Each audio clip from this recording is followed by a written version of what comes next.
You're listening to The Blind Chick, an AfterSight original podcast. We're telling you stories about strength, overcoming hurdles, and living experiences. We see who you really are. Blindness can be an adventure. Are you ready for the journey of a lifetime? We are. Hello, everybody, and welcome back to The Blind Chick. That's Moses Street. And that's Penn Street, the Blind Chick. And my personal North Star. Oh, that's so sweet. Well, we're definitely in podcast time travel, but we are going into the holidays when this actually airs. And I know we're Facebook Live. Hello, everybody. Yeah. Make sure you drop comments, emojis, thumbs up, whatever in the chat. And we do have our amazing podcast producer, Jonathan, who is on standby if you have any questions, and he'll make sure we get to those.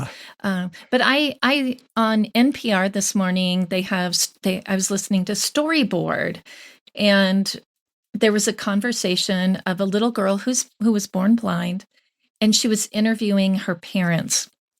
And it was the sweetest little story, and I wanted to share it. Maybe some of you heard it, and I'm sure it's a great story, and they will definitely share it again going into the holidays. But she was interviewing her parents, and she actually asked her parents, "Well, what did you think when I was born blind?" And her mom gave a really sweet, mom answer. But the dad was really honest, and he said that it was actually really scary for him, and he was really afraid, and he was afraid she was going to grow up and not have the life that she wanted, and because she was blind, and he was really scared for her.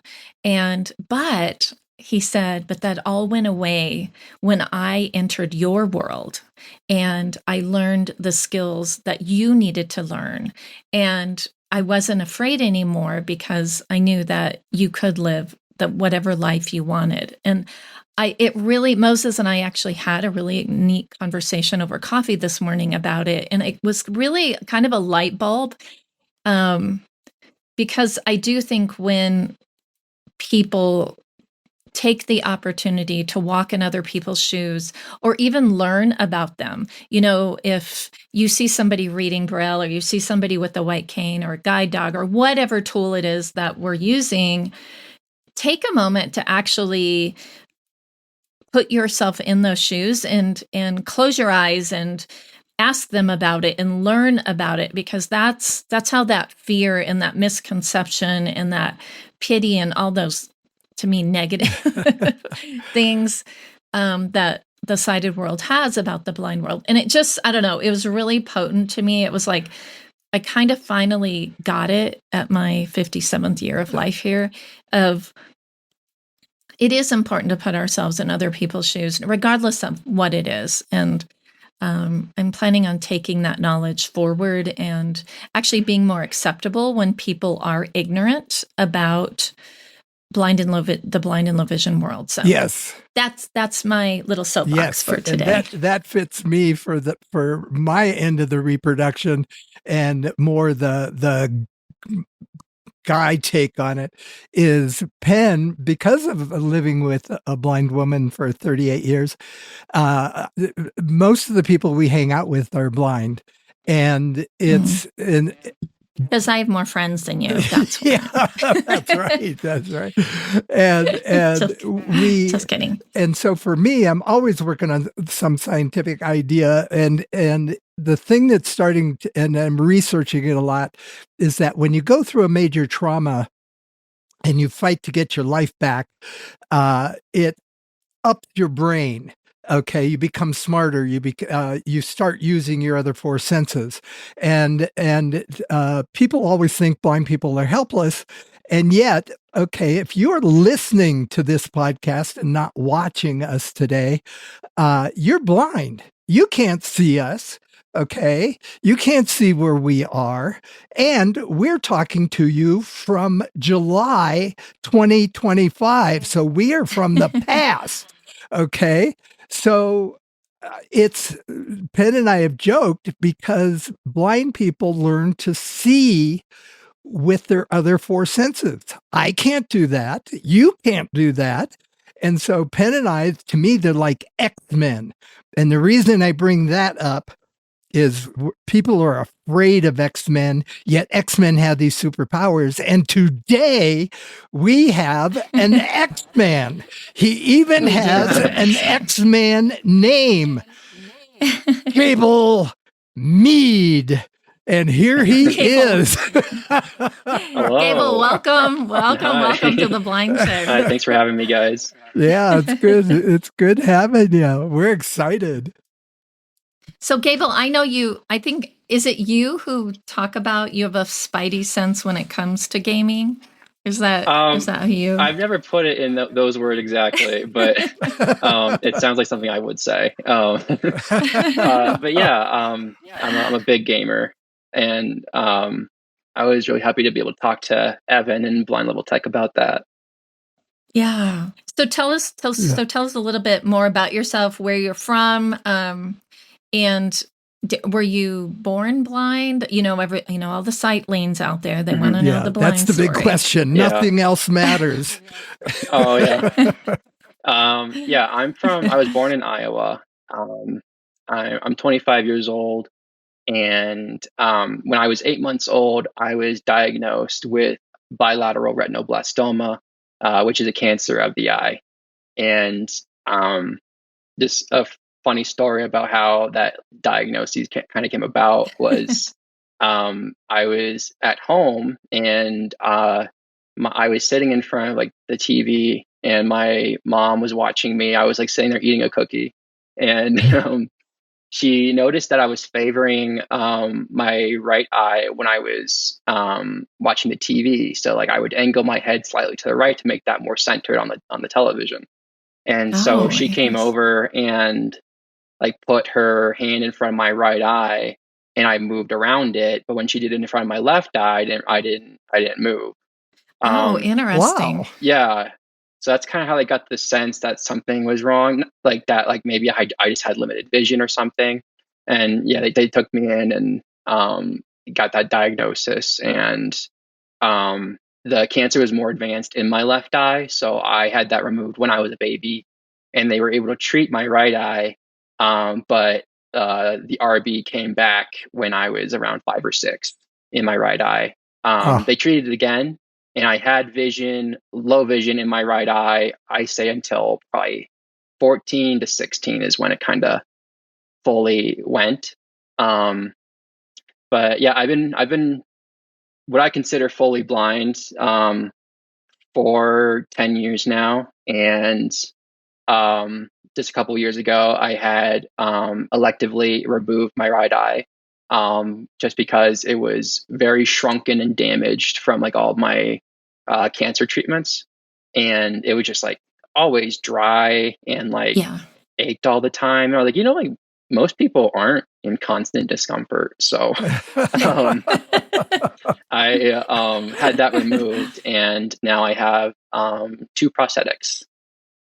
That's interesting. It's very similar to my story. Is I lost my vision when I was 9 due to Stevens-Johnson syndrome, but my right eye never, like my left eye, it's still hanging in there, literally. Mm-hmm. But my right eye, there was always this like hope, like, oh, well, this new technology or new surgery or something would come out that I would be able to get my vision back fully in my right eye. And I had so many, I don't know, what was it, like 4 to 6 cornea transplants. And it was always like, we're going to find a way, we're going to fix it. They'll have bionic eyes, all this kind of thing. But it hurt, like it was painful and it was dry and it looked weird. And, like I would, for a long, long time, I wore a patch because I felt like I looked better as a pirate than and she had the pirate accent too.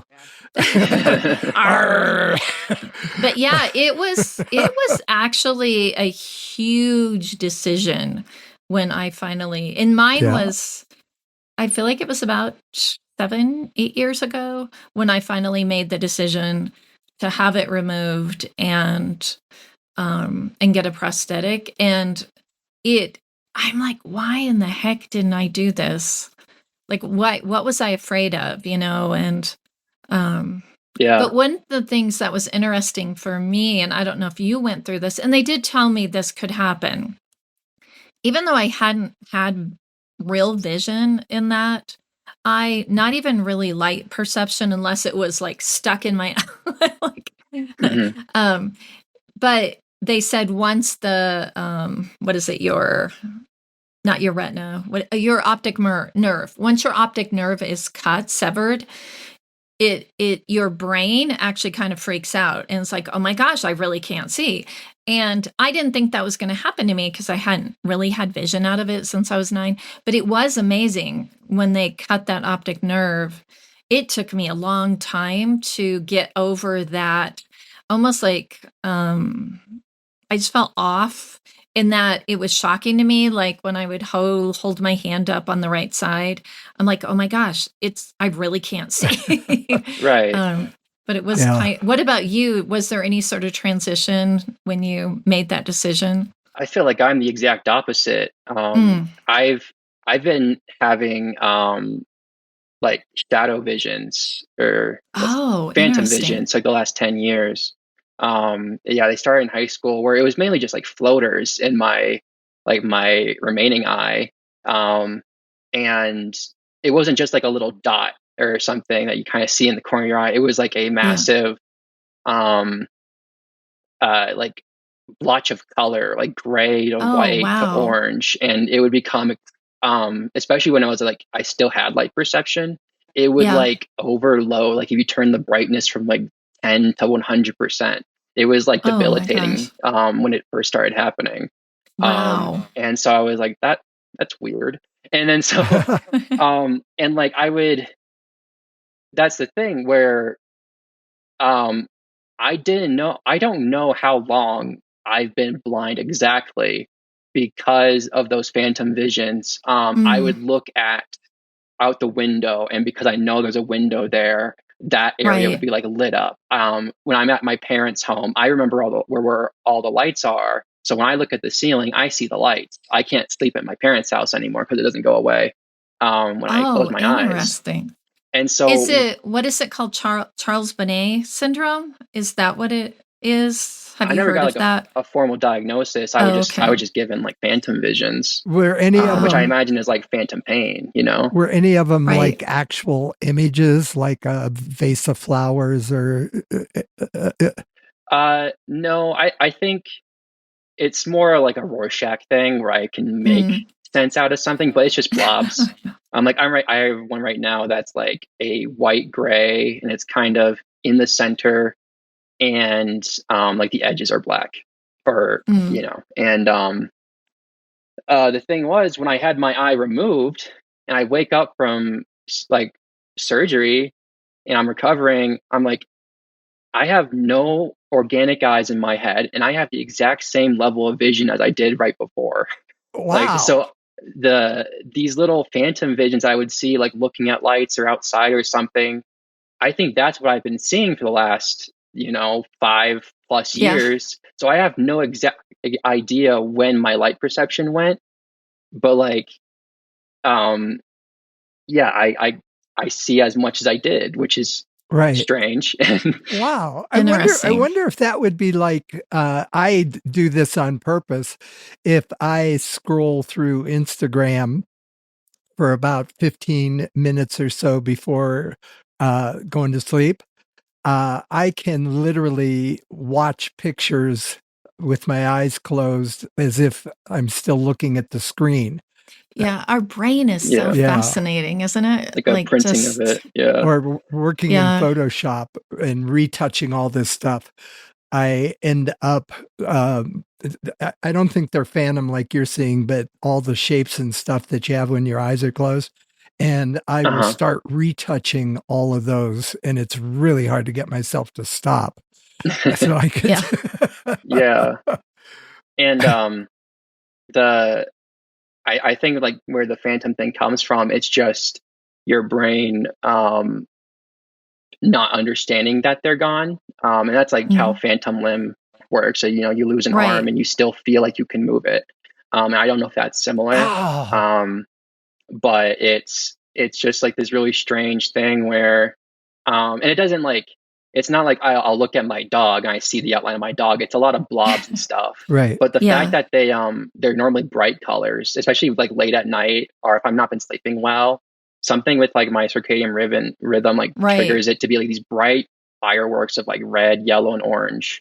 And I think that triggers a thing in my head where when you see light, that's like the brain trigger to be like, oh, it's daytime. We're going to wake up now, Right. And so I'm seeing light at like midnight, and then I have a lot of sleeping problems if I'm not really strict about my schedule, where I'll see those lights and my brain's like, oh, it's morning now. It's like midnight. I'm like, no, it's not. I have to get up for work tomorrow. Yeah. I have to ask, who was your prosthetic? Who did your prosthetics? I went to Vaughn Bargarelli in Iowa City, Iowa. Nice. And she's incredible. And she's done my eyes for the last 10 years. I grew up with Dan Yeager, who's also in Iowa City. And Vaughn has been amazing to me. And when I had my right eye removed, I was due for a new left eye as well. So I got to make a set together, which was really cool. And fun. Since like they're from scratch, I got to choose my eye color, which was really interesting. And so I had like blue-green eyes growing up, and now my eyes are like a blue-gray. And just I feel like that's it feels more me. And Vaughn had said this really incredible thing to me, where when she was painting them and like putting them, like I was like trying them and seeing all that stuff, right? She had said, I painted kindness into your eyes. And I was like, that's the nicest thing I've ever heard. It is like my prosthetic person in Colorado is Mitch Mayo, so shout out to you. And the reason I brought it up is because there's not a lot of them out there. Like in Colorado, there's 2. Iowa City was 3. Colorado. Yeah. It's wow. Yeah. So there's one. Yeah. And it really is an art. Yeah. It just blows my mind that they are literally painting. They haven't come up with machines and stuff to make these prosthetics. And I have a really good friend in Denver, Gail Hamilton, and she did something similar. She had brown eyes, but she always wanted blue eyes, and she did. So she got blue prosthetic eyes, and she looks amazing. But she said it was really hard because she had to get her passport, and her ID. Oh, yeah. Because it asked you the eye color. But at least with you, it probably just said blue, I'm guessing. Yeah. It's a subtle gray. Yeah. It was like a subtle green before as well. Yeah. So it's like my eyes are still blue primarily. Yeah, but I didn't think about that. Paul Newman blue eyes going there, so it looks good.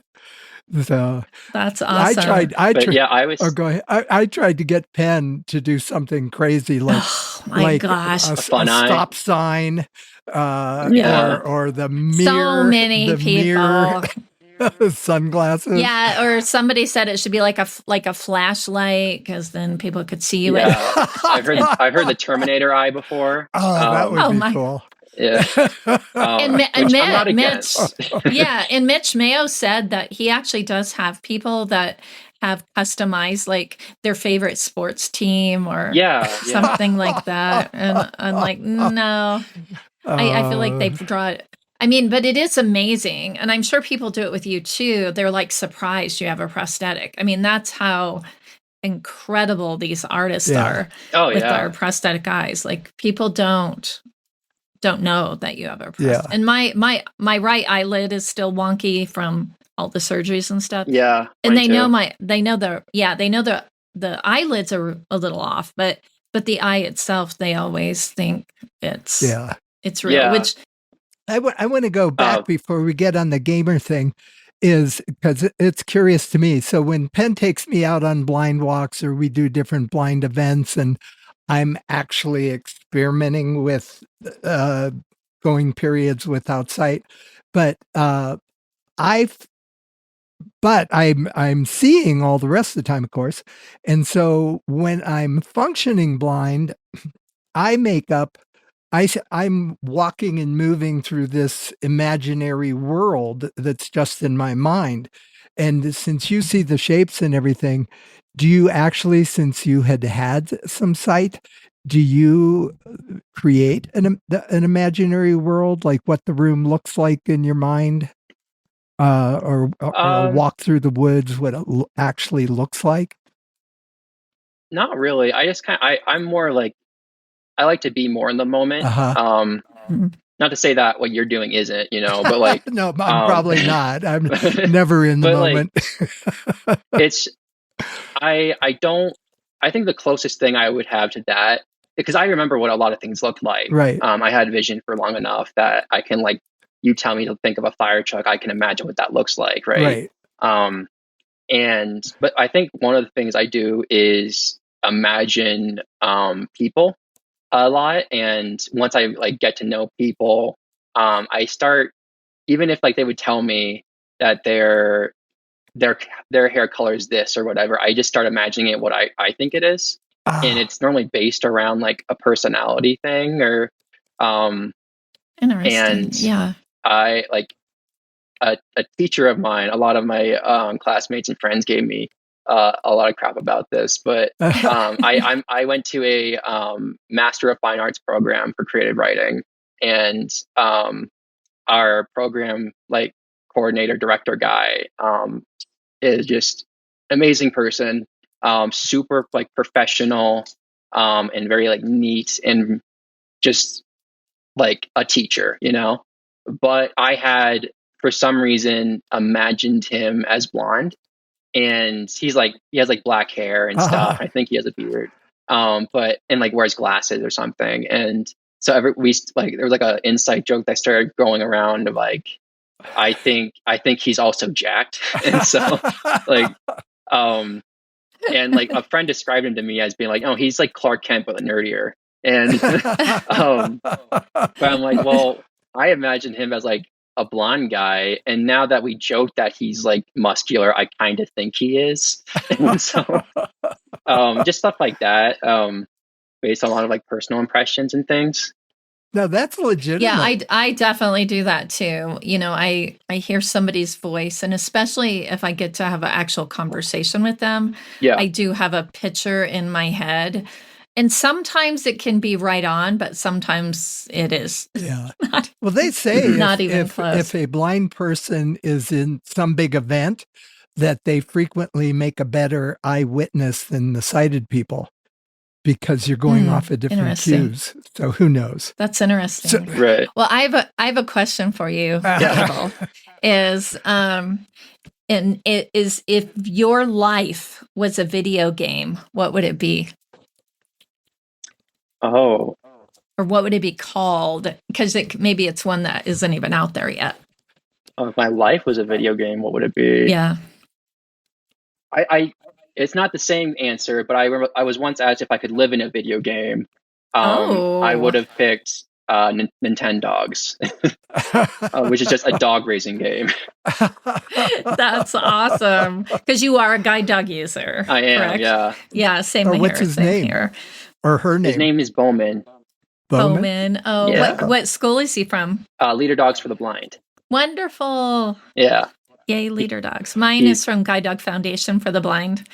So, yeah, it's always fun. Yeah. Fun. And since you're a blind gamer, explain what you do. Because we've talked to another person who was a gamer.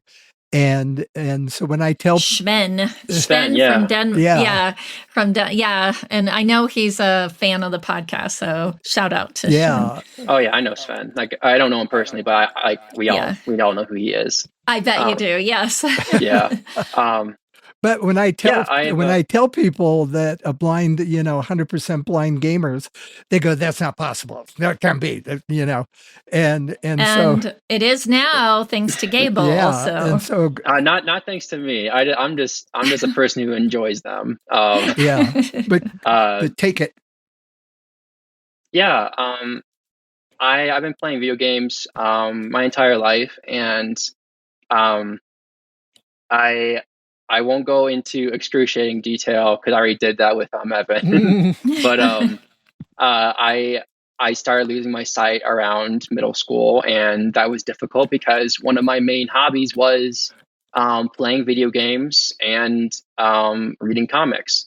And I quickly was unable to do either of those things. right? At least I thought so. And um, I started, I would play like Mario and superhero games growing up. Sorry, my dog's chewing a chew toy. That's okay. Not right now, buddy. Like mine occasionally will bark in the background. So. But I started transitioning from the games I used to play into a different genre called fighting games, which consists of franchises like Mortal Kombat and Street Fighter. And it was easy, or not easy, but I was able to get into those because they were limited in how you could move. You could only move left and right, away or towards your opponent. Yes. And that lends itself to being more accessible because so much of it is just muscle memory. And it's muscle memory and like mind games when you're playing against somebody, because it's not like it's just, I need to see this thing to be able to defend against it. It's more of how I'm trying to get a read on my opponent. What are they doing? And what do I think they're going to do next? And then I prepare for it that way, which is how side people would play as well. And I've been playing fighting games for over a decade now. I'm not insane or anything, but I'm able to play competently. And yeah, and he's got 6 AK-47s in the background. In his, kidding. But I play with a lot of other blind people. We have grown a very nice community of blind gamers, not just fighting game players. Yeah. And I enjoy playing with sighted and blind people alike. I attend tournaments in person here in Denver at Akihabara Arcade. They normally hold like monthly tournaments for all kinds of games, and I've been there a few times. And I walk in with like my dog, and they're always super chill. Like they help me plug my headset in and everything, got all the stuff set up. So that I can perform the best I can, and just everyone's super, super nice there. Awesome. And I, along with a few friends, have been running a gaming tournament for the blind for the last 5 years called the Cento Showdown. And it is primarily a Mortal Kombat tournament exclusive to blind and visually impaired people. That's awesome. And we are coming up on our 5th anniversary here, and we've run a total of 5 annual events so far, and it has been incredibly fun to do that with them and see other like tournaments start to be held by the blind community, other groups starting to form to make their own stuff as well, and it's been an incredibly fun thing to do. That's awesome. Well, we have a question from the people out in Facebook land. Is that do you I know the answer, but I would like you to answer it. But do you do gaming for a living, or do you have a real job? That's quotes, real job. I have a quote unquote real job. And gaming is just a very large hobby of mine. I don't think I would want it to be my job, honestly. Like being a streamer and stuff, I wouldn't want to make it into something that is work. But you've been helping making it more accessible, though, right? You've been writing in my own instruction. ways. Yeah. I help. I've been making for the last year or so these visual guides for different games where using image recognition through like artificial intelligence, mainly like ChatGPT. I've been describing different visuals in some of the games that like our community plays in order to let us enjoy customizing our characters. And so, like, for example, my biggest project is the one for Mortal Kombat 1, which came out in 2023. And that game is like one of the more accessible blind games on the market right now. It has a like slew of accessibility features with a bunch of different sound cues for different things that need to be communicated in a video game. There's like a sound that kind of sounds like a Geiger counter that crackles louder and faster the closer you are to your opponent. And if you're like full screen away from them, it's a lot slower and a lot less noticeable. Stuff like that, spatial cues like that, along with a screen reader and audio description. The one thing, though, that isn't described in that game for us is the cosmetics for the characters. There's a roster of like over 30 characters, and every character has multiple costumes, and then all those costumes have different color palettes. And then every character has a customizable gear piece. So like for one character, it might be his mask. For another character, it might be her sword. And I've been working on that for over a year, and it describes all of those gear in detail, like a full paragraph description per piece, and then a multiple paragraph description of the costume, and then a rundown of the color changes in each of the palettes. And it's over 200,000 words. Wow. Wow. Oh my God. Which is probably over like at least 800 pages. At the least, probably 1,000. So now people have the option of reading War and Peace or reading your book. So 2 long books. Wow. Yeah, and it covers like there's 35, 36 characters. I've described over 130 like specific costumes, over 1,000 color palettes, and almost 1,000 gear pieces. Oh my gosh. It's very comprehensive, very thorough, and almost has all of the items in the game practically. Can you scan through the book? It's a Google Doc, and you can navigate by headings. So all the characters are level 2 headings, and then their gear and costumes are level 3 headings. So you can like, I want to find from Mortal Kombat, I want to find Scorpion. So I scroll down the page like 3/4, and I start navigating by heading, right, until I find Scorpion, and then if I want to change his like 3rd costume, I go down 3 times to that one. And so it's pretty simplified with like a table of contents on the side of the document and everything. Wow! And so, how do people get that? It is a few different places. I mainly post it on whenever I update it, there's links on our Twitter page for the Cento Showdown, which is at Cento Showdown, SENTO Showdown. There's links for it in our blind gaming Discord, which you can join by visiting our Twitter profile. There's a link in the description. And you can also find that link on our website, thecentoshowdown.com. And we have links to our Discord, and we'll be updated. I've been wanting to update with a page with the different guides I've made, because I've done these visual things for Mortal Kombat 1. I started working on one for Street Fighter 6, and then one for Spider-Man 2, describing all the different suits in that game. But I also have transcription guides for menus, because a lot of games that we still play don't have built-in screen readers, and so I've typed up, either through sighted assistance or now with AI, comprehensive menu guides, so we can access all of the menus, all the game modes, the options, that kind of stuff, for several other Mortal Kombat games, and one for Injustice 2, which is another fighting game. And I want to put all of those up on our website. Wow, that's incredible. Yeah. How are you finding the time to do all that with your job as a braillist? Like, that just seems it's all I do sometimes.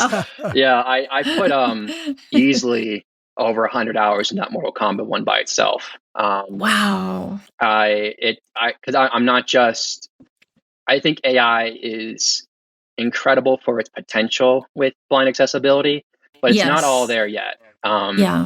It still hallucinates heavily. And I have disclaimers about that on my document of like, hey, these are all verified by me, but I can't see. I put, let's say I have a photo of a costume I'm going to describe. I put that in about 3 separate times in different chats, completely isolated of each other, match up like the details that are seen throughout of them. So if this one says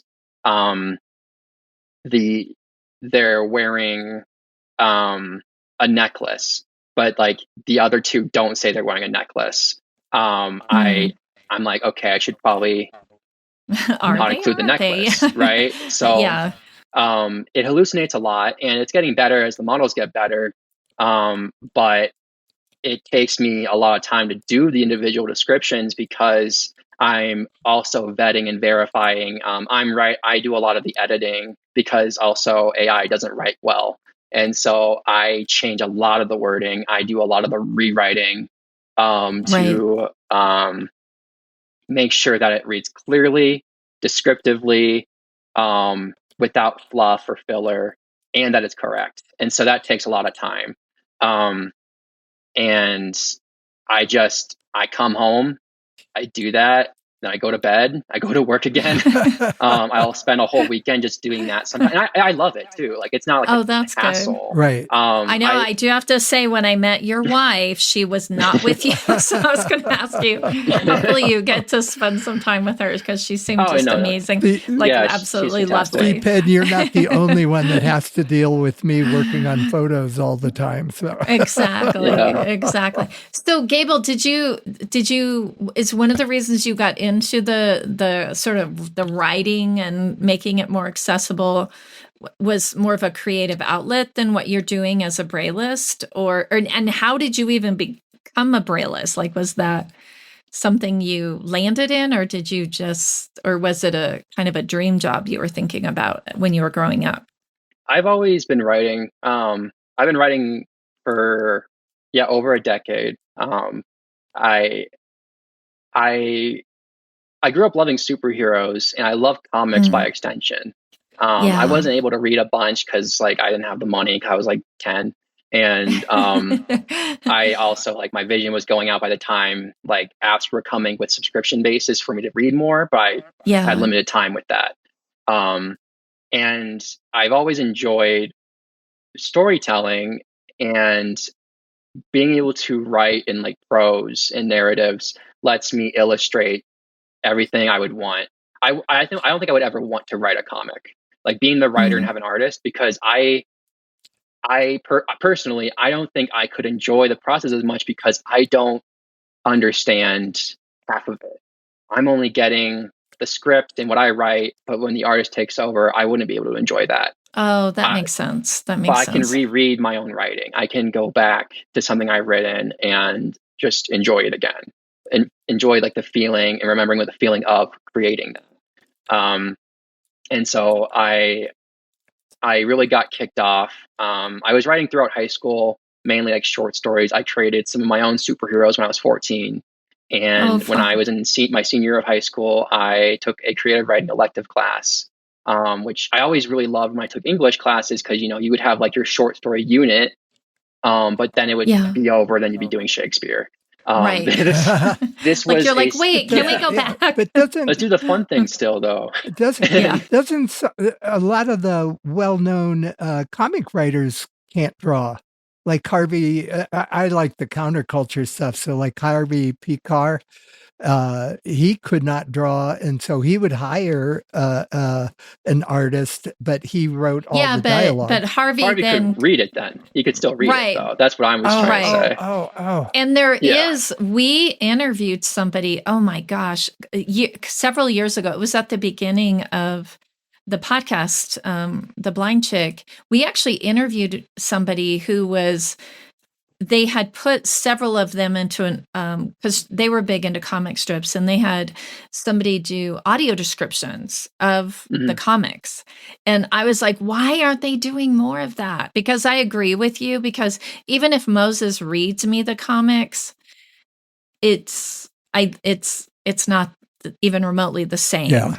Versus even like the best, it was the best describer in the world, which would probably still be Moses. Like it wouldn't feel the same. I don't like having stuff read to me. I like being able to stop and absorb. And I feel like a bother if I tell someone to go back and read something again. I don't enjoy that. I wouldn't enjoy someone reading a comic to me either. And, but when I went to that class in my high school year, I started writing short stories for my my superhero characters I made when I was 14, and that started me writing my novel.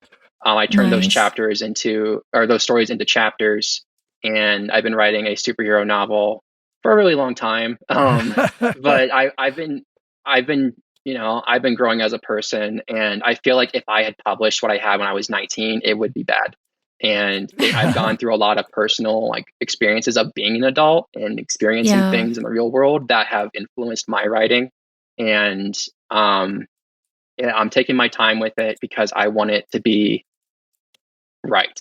Not perfect. I want it to be right. Well, I'm excited for when it comes out. Yeah.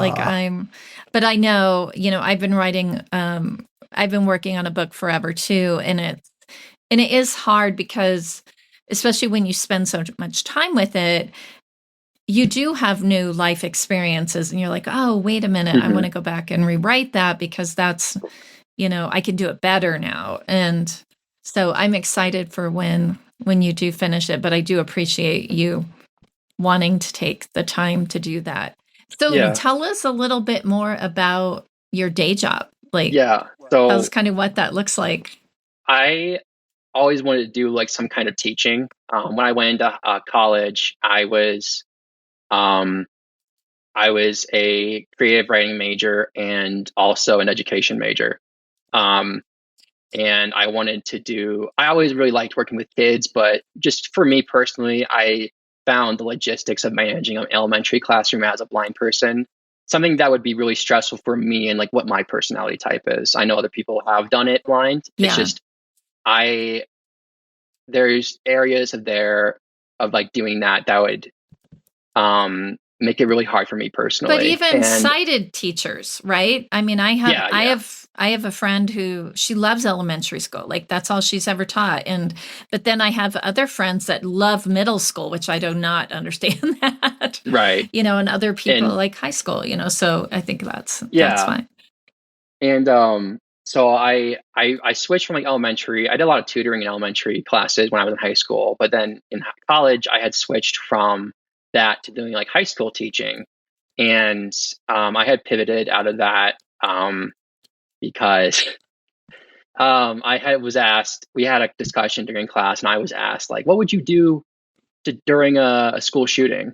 And I did not have an answer, and I felt very uncomfortable, and that made me leave the education major. And I set my sights instead on college teaching. I wanted to be a creative writing teacher in college. I enjoyed working. I loved my writing classes so much in college.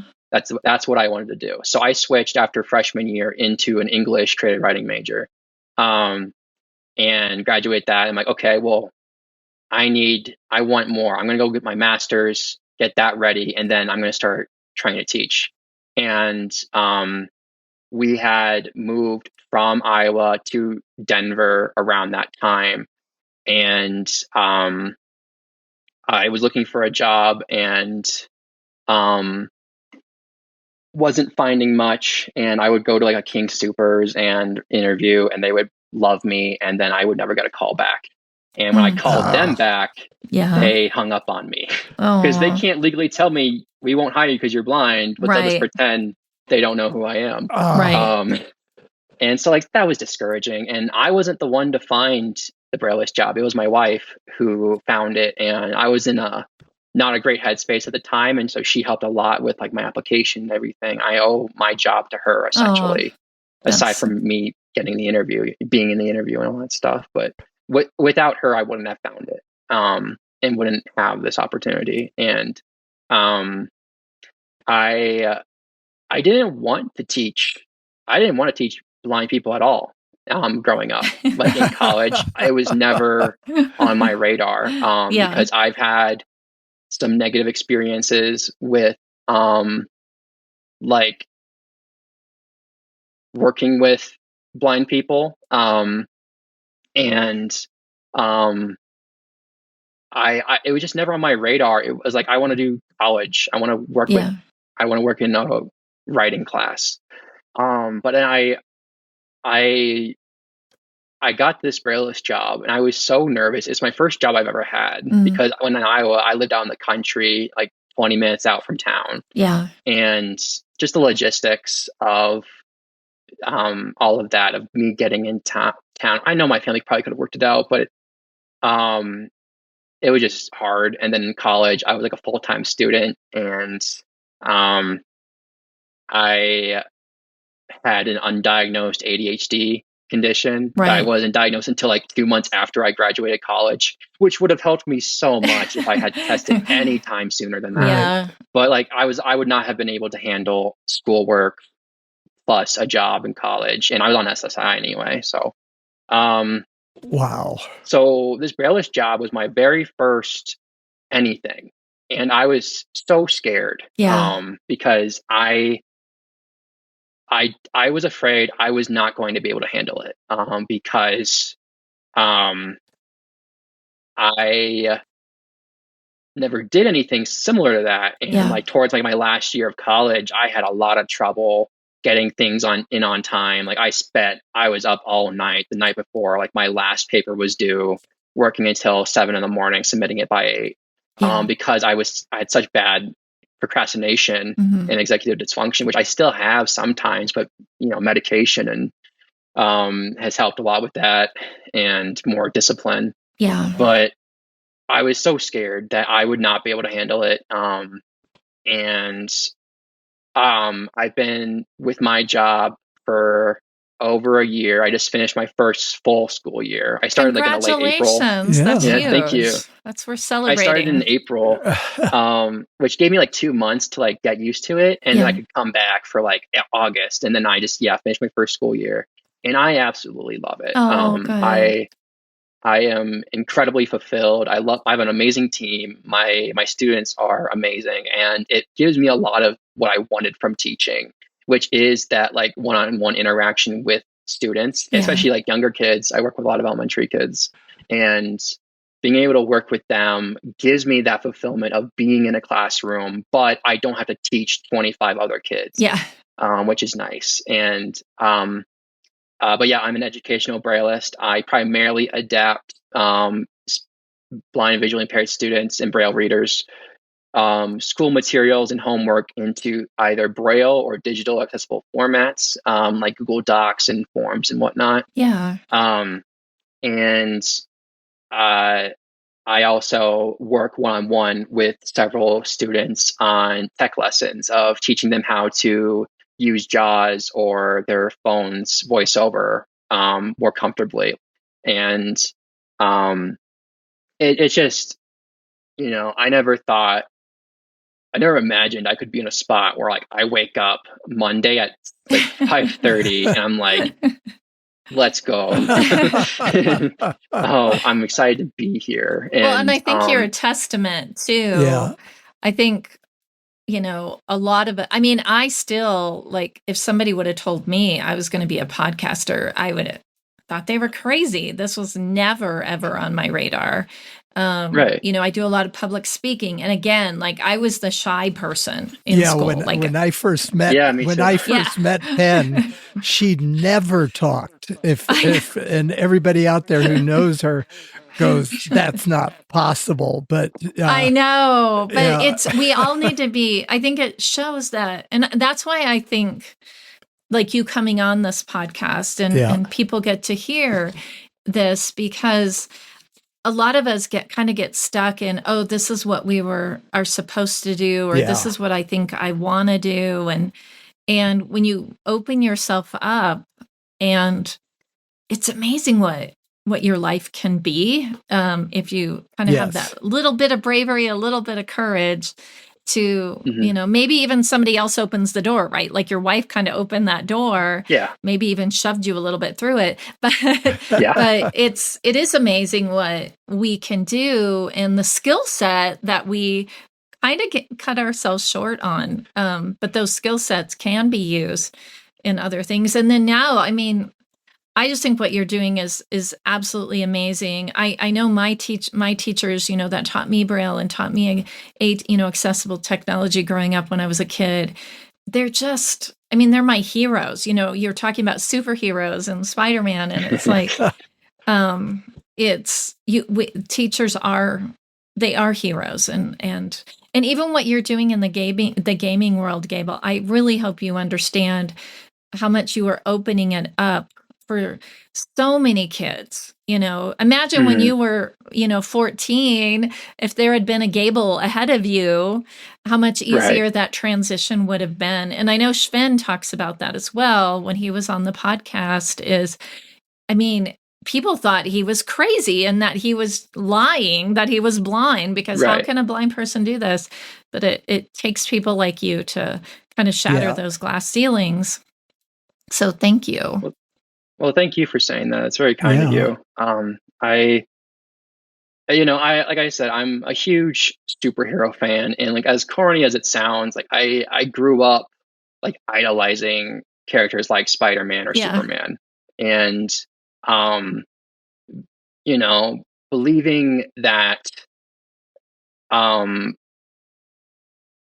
here to help people and make things better for them. Yeah. And whether that's just making a video game guide, or adapting my kids' materials, there's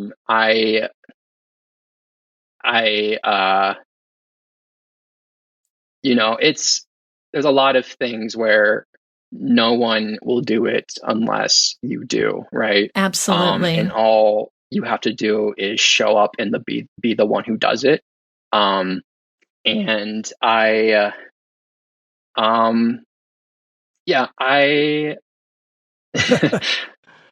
guess that's it. No, well, that would be the just like the end of Looney Tunes. But exactly. We are at the end of time, and so have you got any last words of wisdom? Or things that you want to get out there, because it's like, I know it's the amazing thing for every human out there walking the planet. Life throws a whole lot of hardships at you, and you guys have a specific genre of hard things thrown at you. And what's incredible is, and that's why you're X-Men, is that you're out there overcoming obstacles that us sightlings would just crumble at, Yeah. So, any last word before Penn takes over? I would say continue to be kind to everybody, and especially yourself, because it is so easy to not be. And especially because I know employment is very difficult, a very touchy subject for a lot of blind people. Yep. Yeah.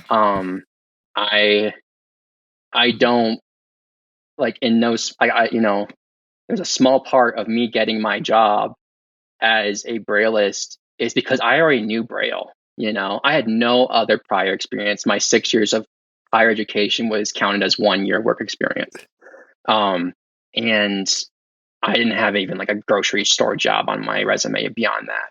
And so it is incredibly difficult to find yourself, even for sighted people. The job search process is so draining and demoralizing. Yeah. And it always comes back on you, that you feel like you're not doing enough. And it's just, I think it's good to remind yourself that things do get hard, but things also get better, and you could find yourself into your dream job by accident, like That's me. right. That's And right. so, That's but beautiful. You mind if I plug some stuff though? Oh, Sure. absolutely. That's what you're here for. No, that's not why I'm here. It's one of the but reasons. yeah. This whole thing has been one giant advertisement. Yes, of But course. if you, Absolutely. Yeah, because any type of shout out you want to do for anybody or anything, you go for it.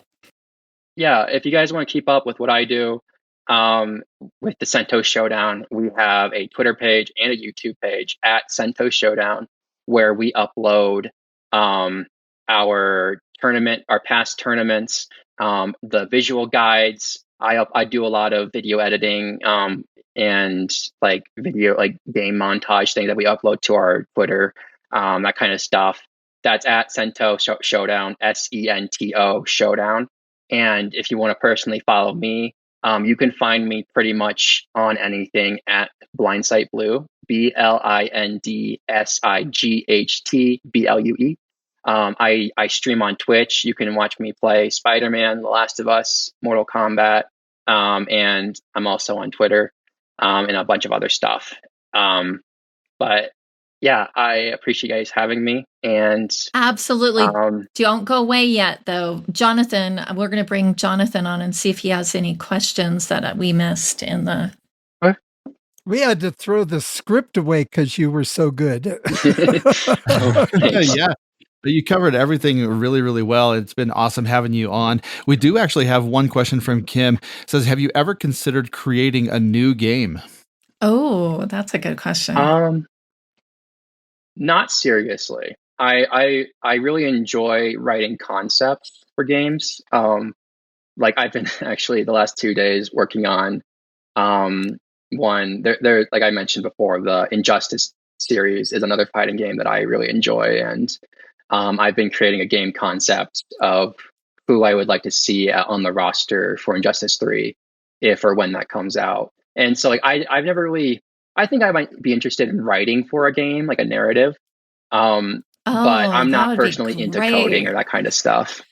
That would be awesome. Yeah. Yeah. That would be awesome. That's my takeaway from everything you've been talking about, is the one thing that keeps popping up that you get excited talking about is writing.